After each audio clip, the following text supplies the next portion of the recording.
ಜೈ ಶ್ರೀಕೃಷ್ಣ. ಭಗವದ್ಗೀತೆ ಶ್ರೀಕೃಷ್ಣ ಪರಮ ಪೂಜ್ಯ ಯೋಗೇಶ್ವರ ಶ್ರೀಕೃಷ್ಣ ಗುರೂಜಿಯವ್ರ ಬಗ್ಗೆ ನಾನು ಇಲ್ಲಿ ಹೇಳಲಿಕ್ಕೆ ಇಷ್ಟಪಡ್ತೀನಿ. ಓಂ ನಮೋ ಯೋಗೇಶ್ವರಾಯ. ಓಂ ಯೋಗೇಶ್ವರಾಯ ವಿದ್ಮಹೇ ಕೃಷ್ಣಾವತಾರಾಯ ಧೀಮಹಿ ತನ್ನೋ ಆನಂದರಾಮಃ ಪ್ರಚೋದಯಾತ್. ಯೋಗೇಶ್ವರ ಶ್ರೀಕೃಷ್ಣ ಗುರೂಜಿಯವರು ನನ್ನ ಜೀವನದಲ್ಲಿ ಆಧ್ಯಾತ್ಮಿಕತೆಯ ಬೆಳಕನ್ನ ತಂದವರು. ಅವರು ಭಗವದ್ಗೀತೆ ಮತ್ತು ಕೃಷ್ಣ ಭಕ್ತಿ ಬಗ್ಗೆ ಪ್ರಚಾರ ಮಾಡ್ತಾ ಇದ್ದಿದ್ದ ದಿವಸಗಳಲ್ಲಿ ನಾನು ಅವ್ರನ್ನ ಒಮ್ಮೆ ಭೇಟಿ ಮಾಡಿದ್ದೆ. ಅವರು ನನಗೆ ಭಗವದ್ಗೀತೆ ಪುಸ್ತಕ ಕೊಟ್ಬಿಟ್ಟು ಇದನ್ನು ನೀನು ದಿನನಿತ್ಯ ಪಾರಾಯಣ ಮಾಡು ಮತ್ತು ಕೃಷ್ಣನ ಪೂಜೆ ಮಾಡಲಿಕ್ಕೆ ಶುರು ಮಾಡು ಅಂತ ಹೇಳಿದರು. ಅದಕ್ಕೆ ಮುಂಚೆ ನಾನು ರಾಯರಿಗೆ ನಡ್ಕೊಳ್ತಾ ಇದ್ದೆ. ಅವರಿಗೂ ಗೊತ್ತಿತ್ತು.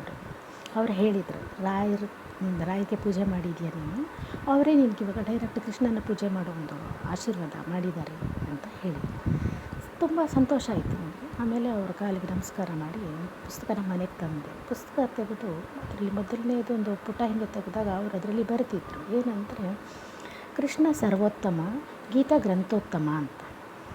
ಸರಿ, ಆಮೇಲೆ ಭಗವದ್ಗೀತೆದು ಒಂದೊಂದು ಶ್ಲೋಕಗಳು ಅರ್ಥಸಹಿತ ಶ್ಲೋಕ ಎಲ್ಲ ಅರ್ಥಸಹಿತ ಇದ್ದಿದ್ದು ಪುಸ್ತಕ ಕೊಟ್ಟಿದ್ದರು. ಸರಿ, ಪುಸ್ತಕ ಓದ್ತಾ ಒಂದು 2-3 ಶ್ಲೋಕಗಳ ಅರ್ಥಸಹಿತ ಓದಿದೆ. ತುಂಬ ಇಂಟ್ರೆಸ್ಟಿಂಗ್ ಅನ್ನಿಸ್ತು. ಫಸ್ಟ್ ಟೈಮು ಓದ್ತಾ ಇದ್ದಿದ್ದು.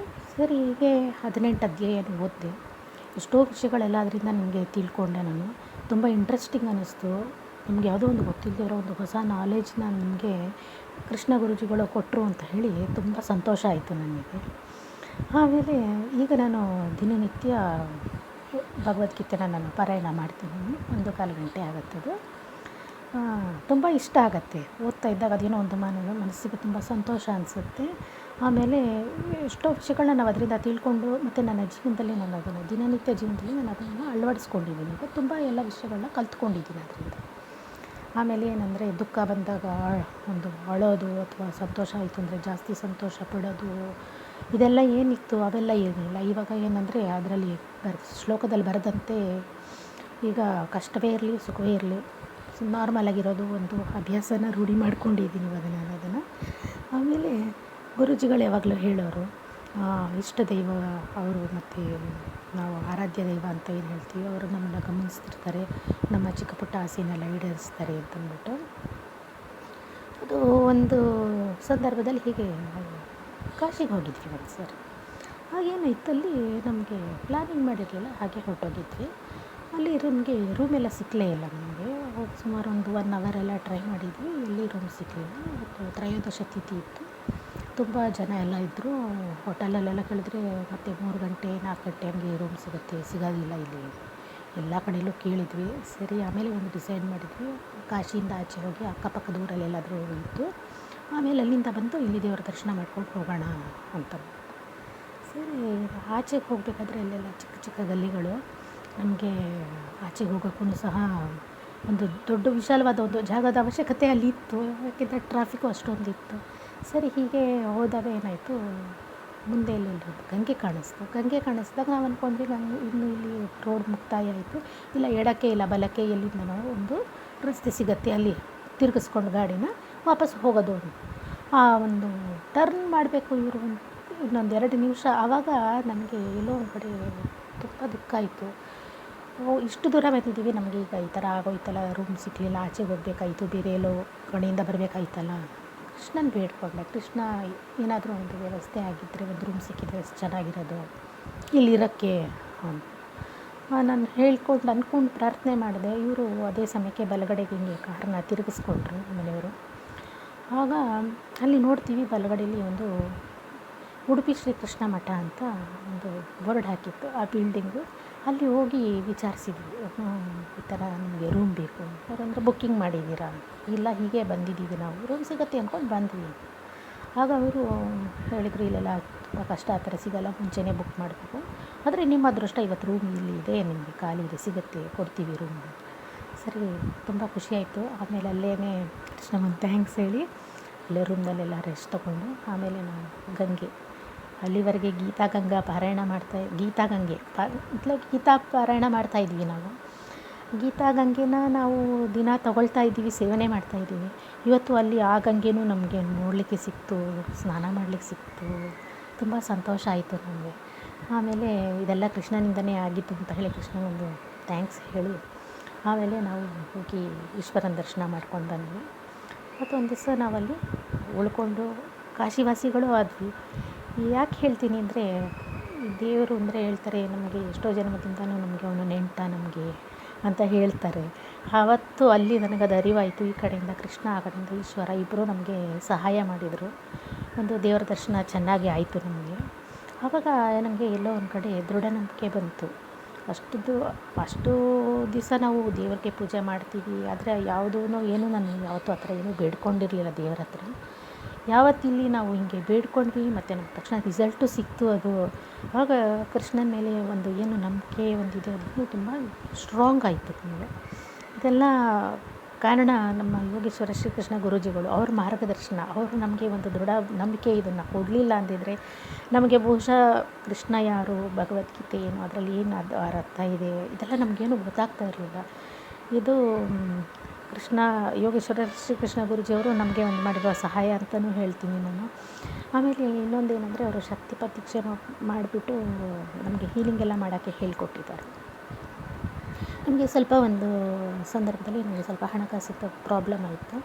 ಸರಿ, ಆವಾಗ ಏನು ಮಾಡಬೇಕಂತ ಗೊತ್ತಿಲ್ಲ. ಕೃಷ್ಣನ್ನ ಹೀಗೆ ಬೇಡ್ಕೊಂಡೆ, ನನಗೆ ಹೊರಗಡೆಯಲ್ಲಿ ಕೆಲಸ ಮಾಡಿ ಅಭ್ಯಾಸ ಇಲ್ಲ, ಇವಾಗ ಹಣದ ಅವಶ್ಯಕತೆ ಇದೆ,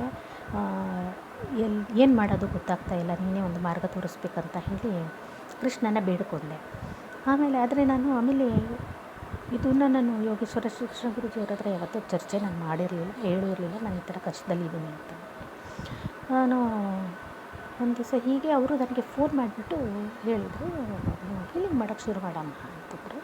ನಾನು ಅಂದೆ, ಗುರೂಜಿ ನಾನು ಅಭ್ಯಾಸ ಮಾಡಿದ್ದೀನಿ, ನಾನು ಯಾರ ಮೇಲೆ ಆ ಥರ ಅಭ್ಯಾಸ ಹೀಲಿಂಗ್ ಮಾಡಿಲ್ಲ, ನಾನು ಯಾರಿಗೆ ಹೇಗೆ ಹೀಲಿಂಗ್ ಮಾಡ್ಲಿಕ್ಕೆ ಸಾಧ್ಯ, ನನ್ನಲ್ಲಿ ಆ ಶಕ್ತಿ ಇದೆಯಾ ಅಂತ. ಅವರಂದರು, 15 ವರ್ಷ ಸುಮಾರು ನೀನು ಸಾಧನೆ ಎಲ್ಲ ಮಾಡಿದ್ಯಾ, ನಾನು ಇವಾಗ ಪರ್ಮಿಷನ್ ಕೊಟ್ಟಿದ್ದೀನಿ, ನೀನು ಹೀಲಿಂಗ್ ಮಾಡ್ಲಿಕ್ಕೆ ಶುರು ಮಾಡು ಅಂತ.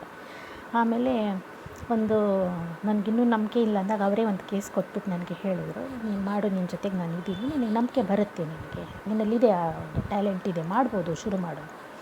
ಸರಿ ಅಂದ್ಬಿಟ್ಟು ಆಮೇಲೆ ಕೃಷ್ಣ ಜೊತೆಯಲ್ಲಿ ಇದ್ದಾರೆ ಮತ್ತು ಗುರೂಜಿಗಳಿದ್ದಾರೆ ಜೊತೆಯಲ್ಲಿ ಅಂದಮೇಲೆ ಧೈರ್ಯವಾಗಿ ನಾನು ಹೀಲಿಂಗ್ ಮಾಡಲಿಕ್ಕೆ ಶುರು ಮಾಡಿದೆ. ಆಮೇಲೆ ಮಾಡಬೇಕಾದ್ರೆ ಎಲ್ಲೋ ಒಂದು ಕಡೆಯಲ್ಲಿ ಅನಿಸೋದು, ನಾವು ಫಸ್ಟ್ ಟೈಮ್ ಮಾಡ್ತಾ ಇರೋದು, ಏನು ರಿಸಲ್ಟ್ ಬರುತ್ತೋ ಏನೋ ಅಂತ. ನಾವು ಪರೀಕ್ಷೆ ಬರೆದಿದ್ದ ಕಾಲದಲ್ಲಿನೂ ನಾವು ರಿಸಲ್ಟ್ಗೆ ಹೇಗೆ ವೆಯ್ಟ್ ಮಾಡ್ತಿದ್ವಿ, ಹಾಗೆ ನನಗೆ ಇವ್ರಿಗೆ ಪೇಷಂಟ್ಗೆ ಹೇಗೆ ವರ್ಕ್ ಆಗುತ್ತೆ, ನಮ್ಮ ಕೈನಲ್ಲಿ ಯಾವ ಮಟ್ಟದಲ್ಲಿ ಇದು ರಿಸಲ್ಟ್ ಬರುತ್ತೆ ಅನ್ನೋದು ಒಂದು ಭಾಳ ಒಂದು ಕ್ಯೂರಿಯಾಸಿಟಿ ಇತ್ತು ನನಗೆ. ಸರಿ, 1 ತಿಂಗಳಾಯಿತು, 2 ತಿಂಗಳಾಯಿತು, ಒಂದು ಸುಮಾರು 4 ತಿಂಗಳು ನಾನು ಅವ್ರಿಗೆ ಹೀಲಿಂಗ್ ಮಾಡಿದೆ. ಯಾರಿಗೆ ಹೀಲಿಂಗ್ ಮಾಡಿದೆ ಅವ್ರಿಗೆ ಒಳ್ಳೆಯದಾಯಿತು. ಅವರಿಗೆ ನನ್ನ ಹಣಕಾಸಿಂದ ಒಂದು ಏನು ಪ್ರಾಬ್ಲಮ್ ಇತ್ತು ಅದನ್ನು ಸಾಲ್ವ್ ಆಯಿತು. ಆಮೇಲೆ ಗುರೂಜಿಗಳು ಅವಾಗ ಹೇಳಿದರು, ನೋಡ್ತೀಯ ಇವಾಗ ನಿನಗೆ ಇದೇ ನಿನ್ನಲ್ಲಿ ಶಕ್ತಿ ಇದೆ, ಆದರೆ ಮಾಡೋಕ್ಕೆ ನಿನಗೆ ಹೆದರ್ಕೊಂಡ್ರೆ ಹೇಗೆ, ಈ ಥರ ಮಾಡಬೇಕು ಅಂತ ಹೇಳಿ ಸಪೋರ್ಟ್ ಮಾಡಿದರು. ಈಗ ನಾನು ಹೀಲಿಂಗ್ಗಳೆಲ್ಲ ಮಾಡಲಿಕ್ಕೆ ಶುರು ಮಾಡಿದ್ದೀನಿ. ನಾನು ಎಷ್ಟೋ ಜನಗಳಿಗೆ ಒಳ್ಳೆಯದಾಗಿದೆ. ನನಗೆ ನನ್ನ ಮೇಲೆ ಕಾನ್ಫಿಡೆನ್ಸ್ ಬಂದಿದೆ. ಈ ಕಾನ್ಫಿಡೆನ್ಸ್ ಎಲ್ಲ ಬಂತು ನನ್ನ ಜೀವನದಲ್ಲೊಂದು ಈ ಒಂದು ಬೆಳಕನ್ನ ಕೊಟ್ಟು ನನಗೆ ಸರ್ವದಾ ಜೊತೆಯಲ್ಲಿ ನಿಂತ್ಕೊಂಡಿರ್ತಾರೆ. ಗುರೂಜಿಗಳು ಹೇಳ್ತಾರೆ, ಎಂಥ ಸಮಯದಲ್ಲಿ ನಾನು ಅವ್ರಿಗೆ ಫೋನ್ ಮಾಡಿ ಕೇಳ್ತೀನಿ, ನನಗೆ ಈ ಥರ ಪ್ರಾಬ್ಲಮ್ ಇದೆ, ಅಥವಾ ನನಗೆ ಈ ಥರ ಒಂದು ಏನಾದರೂ ಒಂದು ಐಡಿಯಾ ಬೇಕು, ಏನು ಮಾಡಬೇಕಂತಂದರೆ ಪಾಪ ಯಾವಾಗಲೂ ಅಷ್ಟೇ ಎನಿ ಟೈಮ್ ಅವರು ನಮಗೆ ಸಪೋರ್ಟ್ ಮಾಡ್ತಾರೆ, ಹೇಳ್ತಾರೆ, ನಮ್ಮ ಜೊತೆ ನಿಂತ್ಕೊಳ್ತಾರೆ ಅವರು. ಆಮೇಲೆ ನಾವೇನಾದರೂ ಸಾಧಿಸ್ತೀವಿ, ನಾವು ಸಾಧನೆ ಮಾಡಿದ ಅವ್ರ ಹತ್ರ ನಾವು ಹೇಳ್ತಾರೆ, ನಮಗಿಂತ ಹೆಚ್ಚಿಗೆ ಅವ್ರು ತುಂಬ ಸಂತೋಷ ಪಡ್ತಾರೆ. ತುಂಬ ಸರಳ ವ್ಯಕ್ತಿತ್ವ ಅವರು. ಎಲ್ಲರೂ ಚೆನ್ನಾಗಿರಲಿ ಅಂತ ಭಾಳ ಆಸೆ ಪಡ್ತಾರೆ ಅವರು. ಎಲ್ರಿಗೂ ಒಳ್ಳೇದು ಮಾಡ್ತಾಯಿದ್ದಾರೆ. ನಮ್ಮ ಜೀವನದಲ್ಲಂತೂ ನಮಗೆ 100% ಇವತ್ತು ನಾವು ಅದೇ ಹೇಳೋದು, ನಾವು ಪ್ರತ್ಯಕ್ಷವಾಗಿ ನಾವು ಯಾವುದು ಗುರೂಜಿಗಳನ್ನ ಆ ಥರ ಎಲ್ಲ ನೋಡಿಲ್ಲ ನಾವು. ಮತ್ತು ರಾಯರಿರ್ಬೋದು ಮತ್ತು ಸಾಯಿಬಾಬಾ ಇರ್ಬೋದು, ಅವ್ರದ್ದೆಲ್ಲ ನಾವು ಪಿಕ್ಚರ್ನೆಲ್ಲ ನೋಡಿದಾಗ ಅಥವಾ ಸೀರಿಯಲ್ಸ್ನ ನೋಡಿದಾಗ ನಾವೆಲ್ಲ ನೋಡುತ್ತಿದ್ವಿ. ಅವ್ರ ಥರ ಅವರು ರಾಯರಾಗಿರ್ಬೋದು, ಸಾಯಿಬಾಬಾ ಅವ್ರುಗಳ ಜೊತೆ ಭಕ್ತರುಗಳು ಮಿಕ್ಸ್ ಆಗ್ತಾ ಇದ್ದಿದ್ದು ನಾನು ನೋಡಿದಾಗ ನಮಗೊಂದು ಆ ಥರ ಯೋಗ ಇದೆಯೋ ಇಲ್ವಾ ಅಂತ ಅನ್ನಿಸ್ತಿತ್ತು. ಆದರೆ ಈಗ ಯೋಗೇಶ್ವರ ಶ್ರೀಕೃಷ್ಣ ಗುರೂಜಿಯವರ ಸಂಪರ್ಕದಲ್ಲಿ ನಾವಿರೋದು ಮತ್ತು ಅವರ ಮಾರ್ಗದರ್ಶನ ಇದೆಲ್ಲ ನಮಗೇನು ಅನಿಸುತ್ತೆ ಅಂದರೆ, ಈ ಯುಗದಲ್ಲಿ ನಮಗೆ ಇವರು ಕೃಷ್ಣ ಗುರೂಜಿಗಳು ನಮಗೆ ಭಾಳ ಸಂತೋಷ ಆಗುತ್ತೆ. ಈ ಒಂದು ಜೀವನದಲ್ಲಿ ನಾವು ಈ ಒಂದು ಸಂದರ್ಭನ ನಾವು ಬಹುಶಃ ಎಕ್ಸ್ಪೆಕ್ಟ್ ಮಾಡಿರಲಿಲ್ಲ ನಮ್ಮ ಜೀವನದಲ್ಲೂ ನಡಿಬೋದು ಅಂತಂದ್ಬಿಟ್ಟು. ಗುರೂಜಿಗಳು ಅದನ್ನೆಲ್ಲ ನಮ್ಮ ಆಸೆನ ಈಡೇರಿಸಿದ್ದಾರೆ. ಪ್ರತಿ ಕ್ಷಣವೂ ನಮಗೆಲ್ಲ ಒಂದು ಮಾರ್ಗದರ್ಶನ ಮಾಡ್ತಾರೆ. ಎಷ್ಟೋ ಜನಕ್ಕೆ ಅವರು ಚಿರಪರಿಚಿತರಾಗಿದ್ದಾರೆ ಈಗಾಗಲೇ ಅವರ ತಮ್ಮ ಕಾರ್ಯದಿಂದ. ಅವರು ಬೇರೆ ಯಾವ ಕ್ಷೇತ್ರದಲ್ಲಿದ್ದರೂ ಬಹುಶಃ ಅವರು ಆ ಕ್ಷೇತ್ರದಲ್ಲಿದ್ದವರೆಗೂ ಅವರು ಪರಿಚಿತರಾಗ್ತಿದ್ರೋ ಏನೋ. ಇವರು ಗುರೂಜಿ ಆಗಿದ್ದರಿಂದ ಮಧ್ಯಮ ವರ್ಗದವ್ರು ಇರ್ಬೋದು, ಸಾಮಾನ್ಯ ವರ್ಗ, ನಾವು ಯಾರೇ ಆಗಿರ್ಬೋದು ಎಲ್ಲರಿಗೂ ಅವರು ಒಳ್ಳೇದು ಮಾಡ್ತಾಯಿದ್ದಾರೆ. ಎಲ್ರಿಗೂ ಚಿರಪರಿಚಿತರಾಗಿದ್ದಾರೆ. ಅವ್ರ ಕೀರ್ತಿ ಹೀಗೆ ಬೆಳಗಬೇಕು. ತುಂಬ ಜನಗಳಿಗೆ ಎಷ್ಟು ಸಾಧ್ಯವಾಗುತ್ತೆ ಅಷ್ಟು ಎಲ್ಲರಿಗೂ ಒಳ್ಳೆಯದಾಗಲಿ, ಅವರಿಂದ ಒಳ್ಳೆಯದಾಗಲಿ ಅಂತ ನಾನು ಇಷ್ಟಪಡ್ತೀನಿ, ಆಸೆ ಪಡ್ತೀನಿ. ಇದನ್ನೇ ನನ್ನ ಕೃಷ್ಣನಲ್ಲಿ ಬೇಡ್ಕೊಳ್ತೀನಿ. ಜೈ ಶ್ರೀ ಕೃಷ್ಣ.